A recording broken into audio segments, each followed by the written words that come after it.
Então aí não tem escuta, É, aí não é possível o diálogo. um tá pensando: "Vamos para o sul", outro pensa: "Vamos para o norte". É, mas eu entendi que você quer ir na mesma direção que eu. Uma outra questão que me chama atenção é quando eu entendo rápido demais o que você está falando. Aham. E às vezes eu não entendo o que você está falando, porque eu presumo que você falou tal coisa. E aí eu passo a discursar a partir da minha compreensão, mas sem checar se o que eu estou achando que você falou é o que você queria dizer. Então tem uma diferença também nessa escuta de perceber que sentido você está colocando. Porque às vezes você fala alguma coisa e eu me sinto eh, me pega de alguma maneira, muitas vezes eu não entendi o sentido que você está colocando aquela questão. E aí não tem comunicação. Não, Porque, assim, se eu não comunicação. entendi, mas eu não falo para você, a conversa continua, não quer dizer que a comunicação está sendo realizada. É, e eu É. passo a discursar sobre a minha verdade, sobre o seu pensamento. E às vezes não tem nada a ver com o que você pensa. Então aí não tem escuta. É. Aí não é possível o diálogo. Um tá pensando: "Vamos para o sul", outro pensa: "Vamos para o norte". É, mas eu entendi que você quer ir na mesma direção que eu. Exatamente, isso não é clareado. Hum. E aí esse exemplo que você está trazendo me fica também um bom exemplo do que não é uma escuta. Então tem pessoas, por exemplo, que a gente chama de ouvinte pobre, né, que ela fica preenchendo o que o outro vai falar. Então você está falando e eu fico tentando colocar não só a minha visão, mas como o que você quer dizer, né. Então eu não estou realmente aí entra a questão da presença, eu não estou presente com você, só eu estou, né, eu não estou vendo estou vendo que são 2 pessoas, né, só eu estou presente. E não, quando a gente está falando de diálogo, em 2 partes, né, em É. 2 partes. É. Eu acho que isso é tão sutil, hã, principalmente assim, às vezes você quer perguntar alguma coisa, você não pergunta para ouvir a resposta do outro. Você faz uma pergunta que na verdade não é uma pergunta, é uma afirmação. Você não acha que se você fosse por esse caminho, poderia ser melhor? "Você não concorda comigo?" É, você há de convir comigo É. que você então isso não é uma pergunta, né, isso é uma afirmação da minha verdade, mas eu só esqueci de perguntar o que que você pensa disso. Exatamente. E aí eu tô lembrando agora, né, nós 2 somos psicólogos, né, um dos grandes psicólogos, que é o Carl Rogers, ele traz eu gosto muito dessa parte, né, das escritas, né, que eu já li, que é, ah, ouvir pode ser um problema, porque pode ser que eu tenha que mudar. Porque quando realmente eu estou ouvindo alguém atentamente, eu estou escutando aquilo que você trouxe, eu posso mudar meu ponto de vista. E isso nem sempre é gostoso, né, porque eu estou acostumado a ver o mundo, né, daquele jeito. Aí vem uma outra pessoa com uma outra ideia, se realmente eu estou presente, se eu estou escutando, ué, é mesmo, tem essa possibilidade. Eu imagino que na clínica apareça bastante isso, né, assim, talvez, né, a pessoa vai lá, queira a confirmação de: "Eu não estou certo, eu não estou certa", e aí, pelas conversações que vocês têm aí lá na clínica, a pessoa fala: acho que eu vou ter que repensar isso".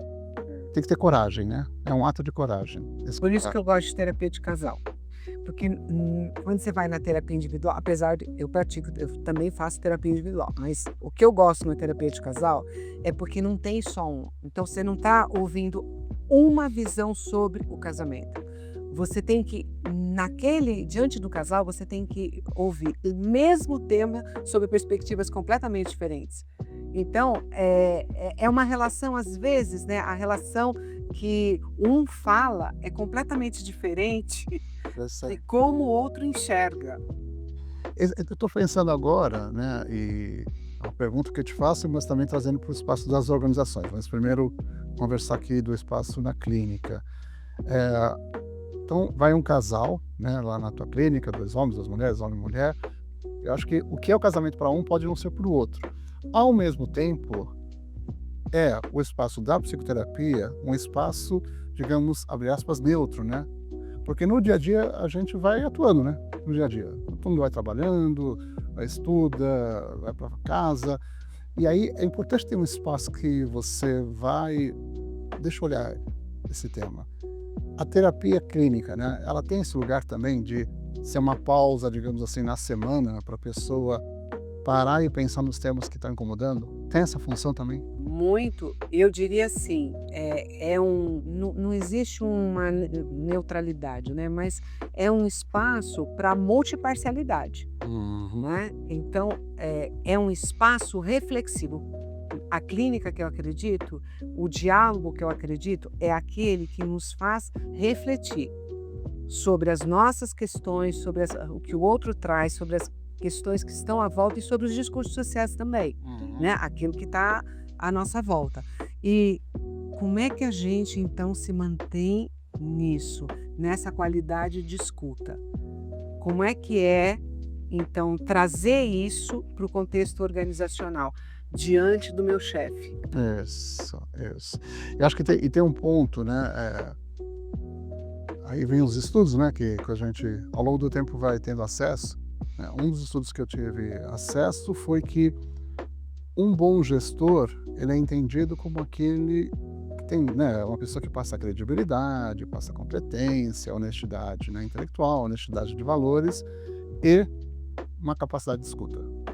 E quando eu trouxe até a questão do espaço da psicoterapia, também nas organizações eu acredito nisso, de ter, digamos assim, um treinamento, né, um, um aspecto de desenvolvimento para gestores e líderes, para eles desenvolverem essa escuta, porque isso não é conversado, isso não se aprende na faculdade, né? Isso fica algo solto, fica chum, né?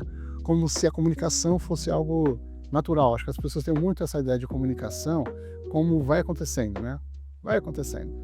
E a comunicação eu entendo assim, né? A comunicação é uma predisposição. Eu quero me comunicar, eu quero criar uma relação, né, um diálogo, eu quero escutar, eu quero ser escutado também, né? Porque também tem isso também, né? Também eu quero ser escutado, as pessoas não permitem, né, que o outro, né, se exponha.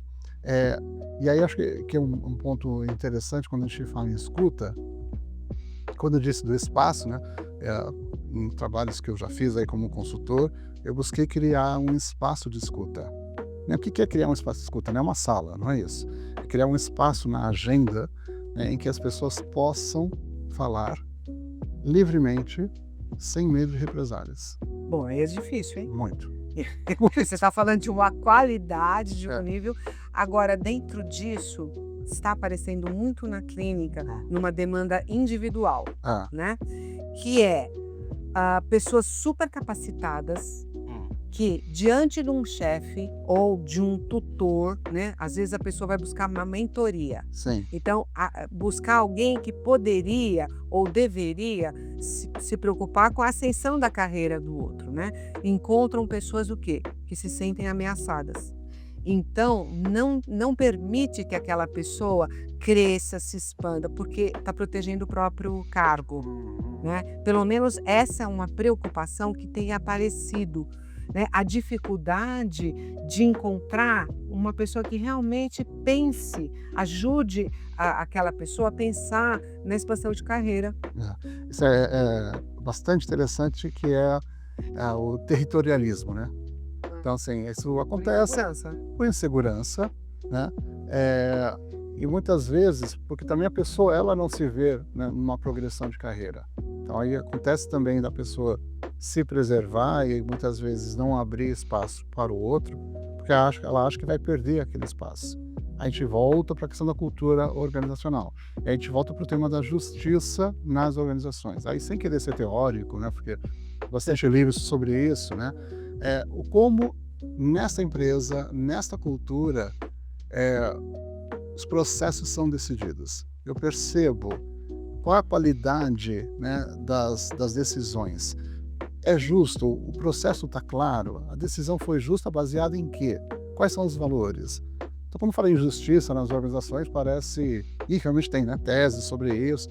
Mas o que a gente está falando é como é que no dia a dia as pessoas percebem, né, respeito aí, né, as regras de convivência, né, o quanto as políticas de RH realmente também protegem os funcionários, né, não só, né, a empresa, mas também protege os funcionários, né?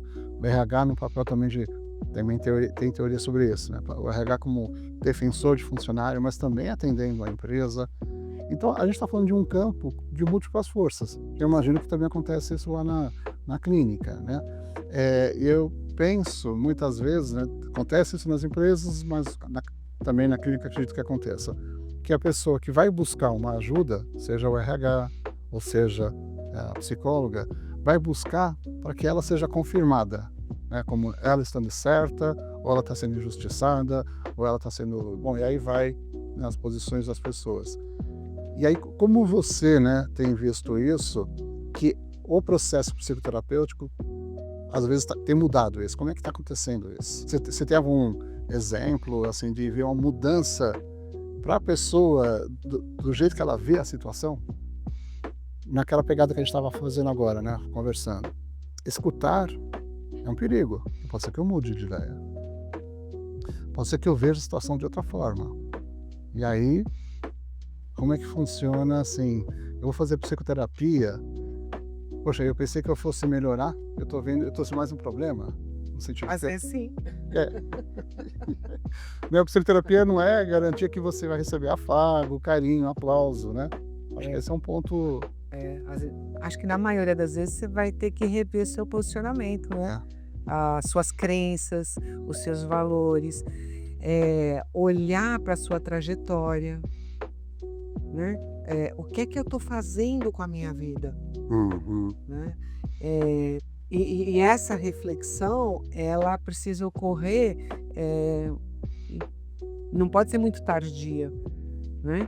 Você não pode demorar muito para refletir sobre Falar mais sobre você está construindo a sua vida, como é que você está construindo a sua carreira, né? Porque a vida é muito dinâmica. E eu acho que dentro dessa questão de mudança, a gente também tem que considerar que nós não somos as mesmas pessoas de tempos atrás. Né? Então, quando você entrou na empresa, você era uma pessoa. Hoje você é outra pessoa. Né? Quando eu me casei, eu era uma pessoa. E casei com alguém que eu achava que era aquela pessoa que eu conhecia. Então, ao longo dos anos da convivência, eu estou vendo outra relação que precisa do quê? Ser reconversada, precisa ser novos contratos, novos acordos, e dentro disso uma autorreflexão. Não existe crescimento, na minha maneira de entender, sem autorreflexão. Que é isso? Muitas vezes não é o problema não está no outro, o problema está na minha maneira de entender aquilo que me aconteceu. Está em mim como eu lidei com aquilo que ocorreu na minha vida, de bom e de ruim, porque também às vezes as pessoas não sabem lidar com coisas boas que aconteceram. E as pessoas erram também. Também e a gente erra.